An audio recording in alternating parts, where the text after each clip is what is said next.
Sean Porter is back. Plus, did Keith Thurman lie again? We answer that next. Please like and subscribe. Help us hit 10,000 subscribers. Leave us a comment. Welcome, welcome, welcome. Welcome to Tuesday Night Fights. A big show tonight. A ton to get into with the PBC on Fox show. Sean Showtime Porter versus Ugas. Is Keith Thurman really coming back or nah? We will get into all of that, as well as this odd, really strange thing with Erislandy Lara. But let's start with the big news first. Sean Porter versus Ugas.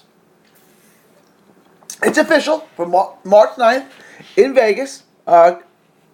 Porter's home away from home, his second home. Lots of people are calling this a duck. And I'm okay with that. We can get into that later. I'm also okay with this fight. And I think it's going to be a good one, too. Ugas has looked really good since stepping up to 147. He beat Delarme, who fought Vargas to a draw. And he beat Delarme on a week's notice. He filled in for Sean Porter. This was the day of Mayweather versus McGregor. It was on a Fox card or CBS card. It was on regular TV, and he filled in. Ugas filled in for Delarme on a week. He filled in for Porter on a week's notice and beat Delarme, who was supposed to win that fight easily. It was supposed to be a fight that made Delarme look good, but Ugas fought brilliantly and took a close decision on short notice. And then Delarme went on to fight Vargas in a great fight. That was a draw. Ugas also beat Ray Robinson, a fight he was the underdog in. He snatched the O from guys like Brian Perella, and of course his best win, Jamal James. And at that time, James was a really highly touted prospect. He was supposed to make easy work of Ugas, and Ugas pulled a tremendous upset. So he's got James, Brian Perella, Thomas Delarme, Ray Robinson. That's a pretty good resume at 147. He's earned a shot at a belt, and he's going to get that WBC. Now let's see what he does with it. I've been saying it for a while. He's earned this shot, period. Like, if you guys think he's going to get killed, he's going to get steamrolled by Porter, we can debate that. But he's earned a title shot. His resume at 147, since moving up to 147 full time, is good, and you can't really debate that. Look, I'm not picking Ugas officially. I'll get to that when we get closer to the fight. I'll probably pick Porter, but I don't know. Look, don't sleep on Ugas to win this fight. He goes to the body really well. He switch hits. He has a really good right hand when he throws it from either stance. There's a lot of power in that right hand.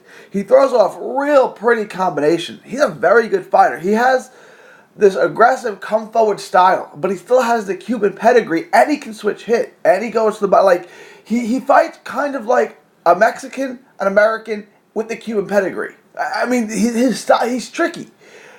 He's really good.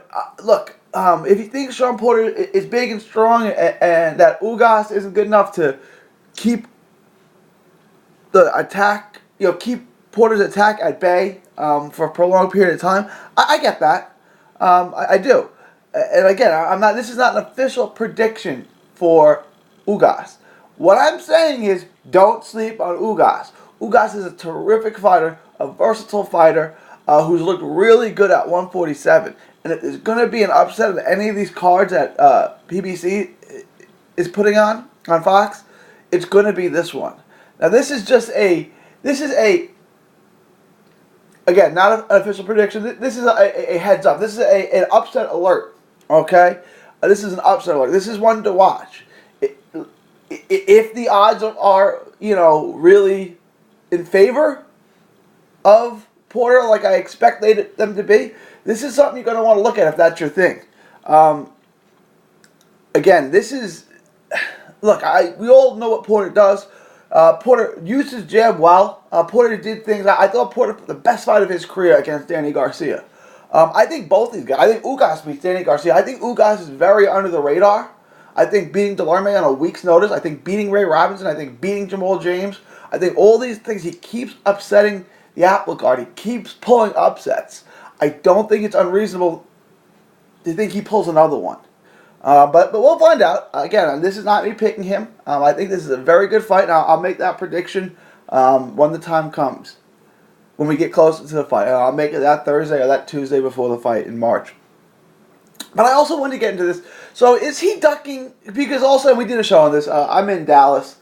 So we got word that this fight was official earlier. But Mikey Garcia and Errol Spence was also announced for March, the following week. Look, the one good thing is the welterweights are all now on the same schedule. And we'll get into that. But is this a duck? Did Errol duck Porter? Did Porter duck Spence? I don't think so. I mean, you can make a valid argument and really argue that one ducked the other or they both ducked each other. You really can't make that argument because, look, unifications take precedence. They said that this was going to be the easiest fight to make. And I've heard people say Porter ducked Spence, and I've heard Spence's fans say, and I've heard people say Spence ducked Porter. I don't know. Again, this is not for me.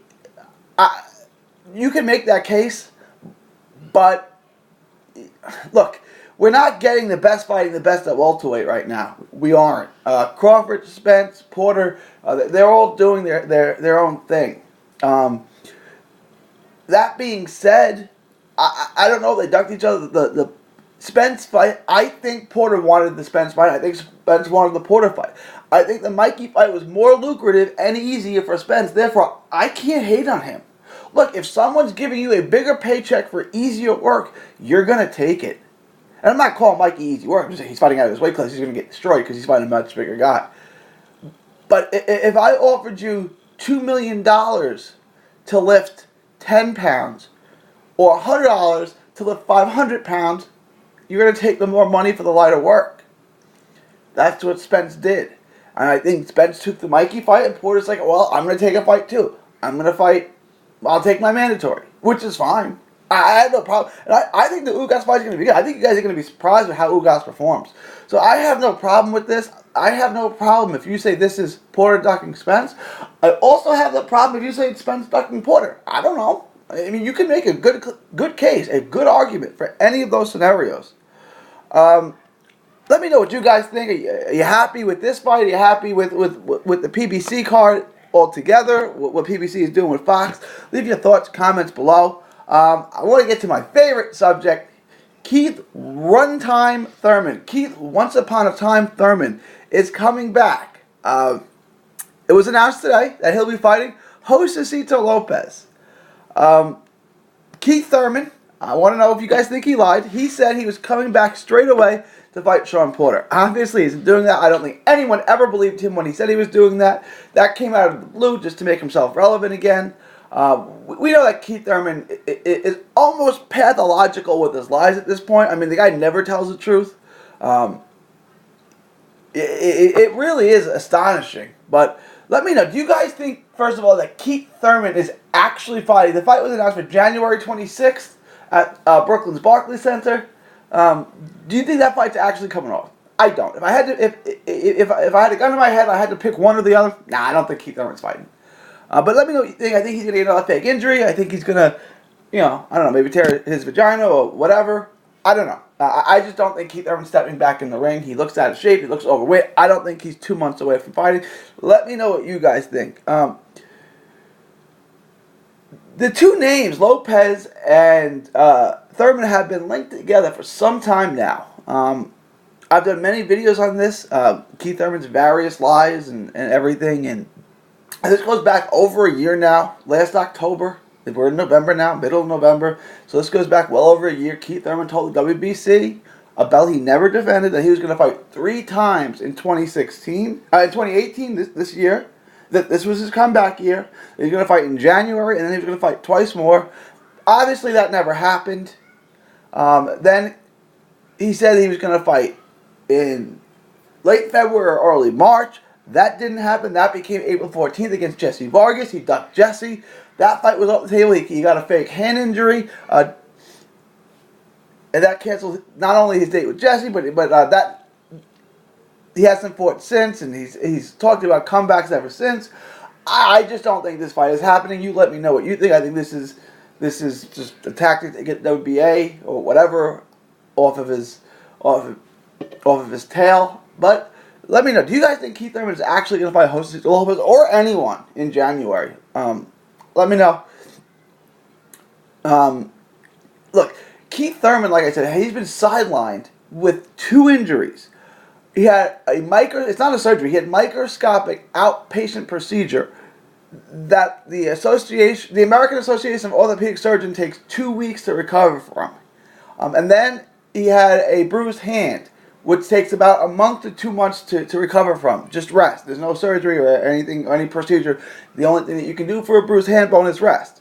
So 2 injuries that would combine keep you out for 2.5 months. It's kept him out for almost 2 years. I don't buy it. I don't think Keith Thurman's fighting again.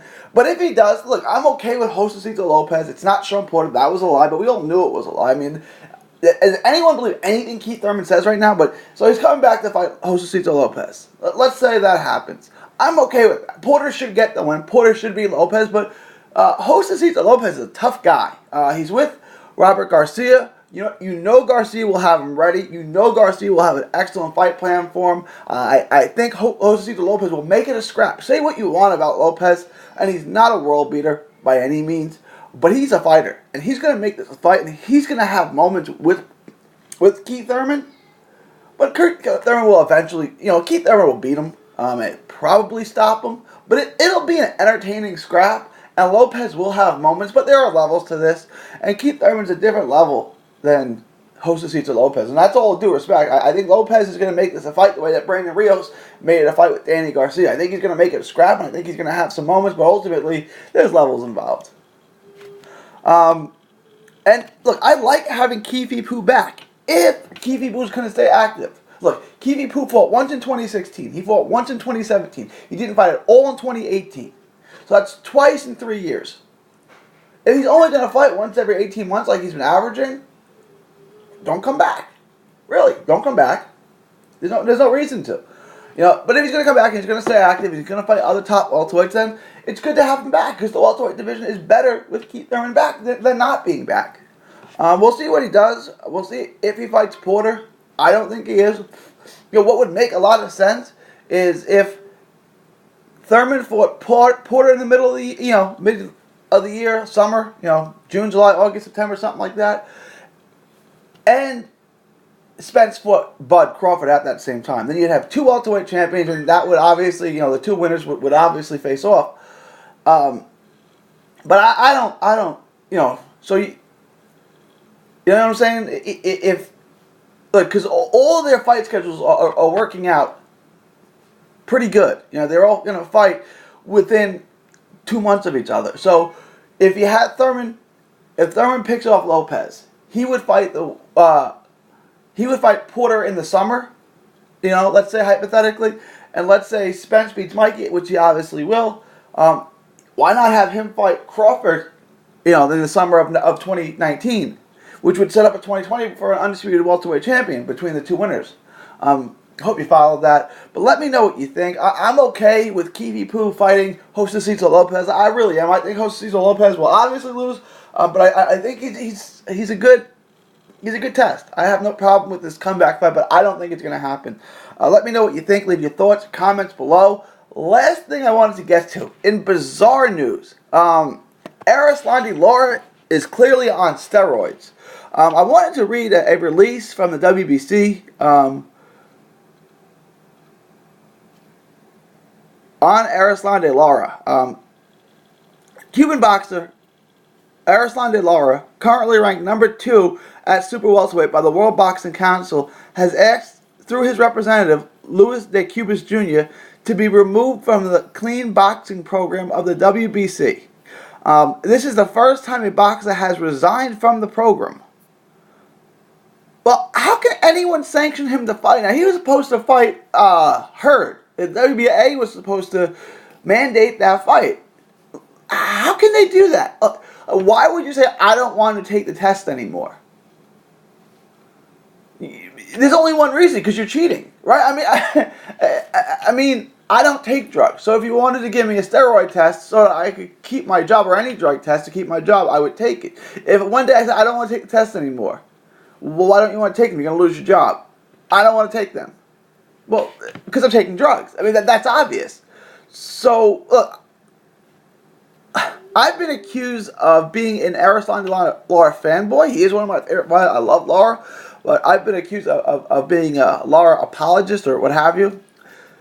There's no defending this. There's absolutely no defending this. Let's look at the facts. Lara is 35 years old. He's coming off a loss to a young, hungry lion.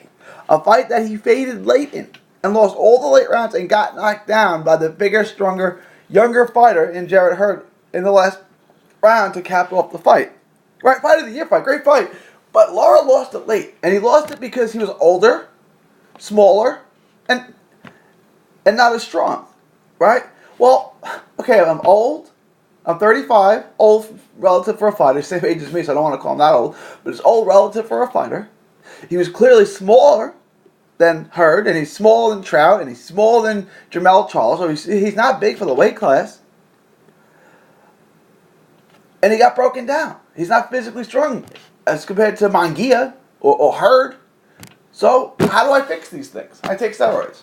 I mean, it's so obvious. It's painful, right? And this pains me to see because I love Lara. Lara is one of my favorite fighters of all time, right? Teaching my kids how to box, I just want to show them videos of Lara. Like, do this. Just do what Lara does. But the guy, look, his career's late. It's on his last legs, and now he wants to do steroids and do it in the most obvious way.